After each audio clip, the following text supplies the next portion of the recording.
Hi hello నమస్తే welcome back to my recipes. Maggi అంటే ఎవరికి ఇష్టం ఉండదు చెప్పండి? పిల్లలకైనా పెద్దలకైనా ఆల్ టైమ్ ఫేవరెట్ ఐటమ్ ఏదైనా ఉంది అంటే మ్యాగీనే కదా. ఈ వీడియోలో మనం ఇప్పుడు చికెన్ మ్యాగీ నూడిల్స్ ఎలా చేసుకోవాలో చూద్దాం. ఈ రెసిపీ కోసం మనకు కావాల్సినవి క్యారెట్ అయితే ఇది మ్యాగీ లాగా పొడవుగా తురుముకొని పెట్టుకోవాలి. అలాగే ఆనియన్స్, ఒక చిన్న ఆనియన్ అయితే సరిపోతుంది. టమోటాలు ఇలా పొడవుగా కట్ చేసుకొని పెట్టుకోవాలి. కరివేపాకు, అలాగే 2-3 పచ్చిమిర్చీలు అయితే సరిపోతాయి. కొత్తగా మన ఛానల్ ఎవరైనా చూస్తున్నట్టయితే లైక్ చేసి సపోర్ట్ చేయడం మాత్రం మర్చిపోకండి. మరిన్ని సింపుల్ అయిన రెసిపీస్ కోసం మన ఛానల్ అయితే సబ్స్క్రైబ్ చేసుకోండి. ఇప్పుడు స్టవ్ పైన ఒక ప్యాన్ పెట్టుకొని ఇందులో మనకి కావాల్సినంత ఆయిల్ వేసుకోవాలి. ఆయిల్ అయితే ఎక్కువ అవసరం లేదండి, 2-3 స్పూన్ ఆయిల్ అయితే సరిపోతుంది. ఇందులోనే సాసులు, అలాగే కొంచెం అంత జీలకర్ర కూడా వేసేసి చిటపటలు ఆడనివ్వాలి. సో ఇప్పుడైతే ఒక ప్యాన్ పెట్టేసుకొని జీలకర్ర సాసులు వేసుకున్నాం కదా, చిటపటలు ఆడిన తర్వాత ఇందులోనే ఆనియన్స్ వేయాలి. ఆనియన్స్ తర్వాత ఇందులోనే మనం కారం తగ్గట్టుగా కట్ చేసి పెట్టుకున్నాం కదా పచ్చిమిర్చి, అది కూడా 2-3 వేయాలి. ఆ తర్వాత కరివేపాకు వేసుకొని కొంచెం వేయించుకోవాలి. ఆనియన్స్ కొంచెం బ్రౌన్ కలర్ వచ్చిన తర్వాత ఇందులో ఇప్పుడు మనం సన్నగా తురిమి పక్కన పెట్టుకున్నాం కదా క్యారెట్, అది కూడా యాడ్ చేయాలి. క్యారెట్ యాడ్ చేసి పచ్చి వాసన పోయే వరకు క్యారెట్ని అయితే మనం వేయించుకోవాలి.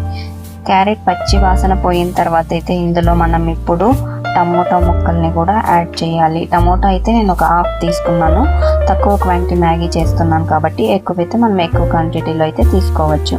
టమోటాలు బాగా వేగిన తర్వాత బాగా మిక్స్ చేయాలి.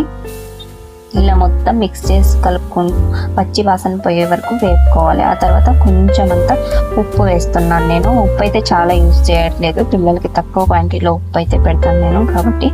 సో ఒక పెద్ద గ్లాస్ వాటర్ అయితే ఇందులో వేసుకోవాలి. వేసుకొని దీన్ని వాటర్ అంతా బాయిల్ అయ్యేంత వరకు ఉడికించుకోవాలి.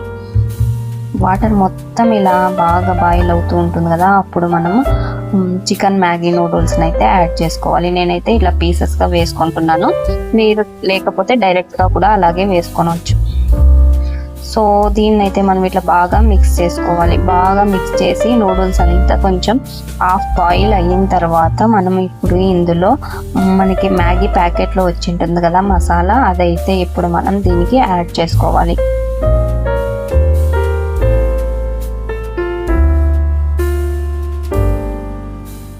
పౌడర్ మొత్తం ఇలా మిక్స్ చేసుకొని మూత పెట్టాలి. మూత పెట్టడం వల్ల ఏమవుతుందంటే పౌడర్లో ఉన్న ఫ్లేవర్ అయితే మ్యాగీ ఫుల్ అబ్జర్వ్ చేసుకొని చాలా టేస్టీగా అయితే తయారవుతుంది. సో అంతేనండి, ఫైనల్గా కొత్తిమీర చల్లుకొని ఇలా మిక్స్ చేసుకొని రెడీ చేసుకుంటే ప్లేట్లో అయితే సర్వ్ చేసుకునేస్తే చాలా చాలా టేస్టీగా ఉండేటువంటి చికెన్ మ్యాగీ నూడిల్స్ అయితే రెడీ అయిపోతాయి. సో వీడియో నచ్చినైతే ప్లీజ్ లైక్, షేర్, సబ్స్క్రైబ్.